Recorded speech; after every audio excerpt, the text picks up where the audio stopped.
దాదాపు 14 నెలల సుదీర్ఘ విరామం తర్వాత స్టార్ బ్యాటర్లు విరాట్ కోహ్లీ, రోహిత్ శర్మలను టీ20 ఫార్మాట్ క్రికెట్కు ఎంపిక చేశారు.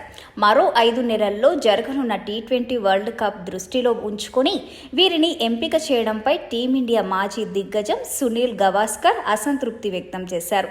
వీరిద్దరూ తిరిగి రావడం వల్ల అంత ప్రయోజనం లేదన్నాడు.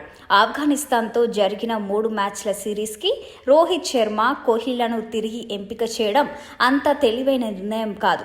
2వ మ్యాచ్లో కెప్టెన్ రోహిత్ శర్మ ఎదుర్కొన్న తొలి బంతికే అవుట్ అయిన విధానం వింతగా ఉంది. ఒకవేళ క్రీజులో అవుట్ అవ్వడానికి ఆసక్తిగా ఉన్నాడనిపించింది అని అన్నారు. మొదటి మ్యాచ్లో డకౌట్ అవ్వడంతో 2వ మ్యాచ్లో కొన్ని పరుగులైనా సాధిస్తాడని ఊహించినప్పటికీ 2వ మ్యాచ్లోనూ రోహిత్ 0 పరుగులకే అవుట్ అయ్యాడని గవాస్కర్ ప్రస్తావించాడు.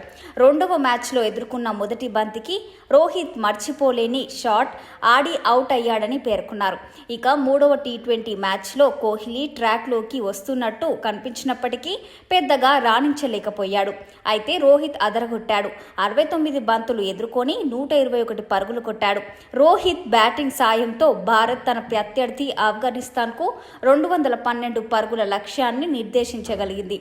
3-0 తేడాతో సిరీస్ను క్లీన్ స్వీప్ చేసినప్పటికీ సిరీస్లో వేరెవరు మ్యాచ్లో రోహిత్, కోహ్లీ డకౌట్లు అవ్వడం చర్చనీయాంశంగా మారింది. ముఖ్యంగా రోహిత్ శర్మ తొలి 2 మ్యాచ్ల్లో 0 పరుగులకే అవుట్ అయ్యాడు. మరోవైపు విరాట్ కోహ్లీ ఐపీఎల్తో తన హోమ్ గార్డ్ అయిన బెంగళూరులోనూ రాణించలేకపోయాడు. దీంతో మరో 5 నెలల్లో టీ20 ప్రపంచ కప్ ఆడనున్న నేపథ్యంలో రోహిత్, కోహ్లీలను జట్టులోకి తీసుకోవడం సరైనదేనా అని చాలామంది అనుకుంటున్నారు.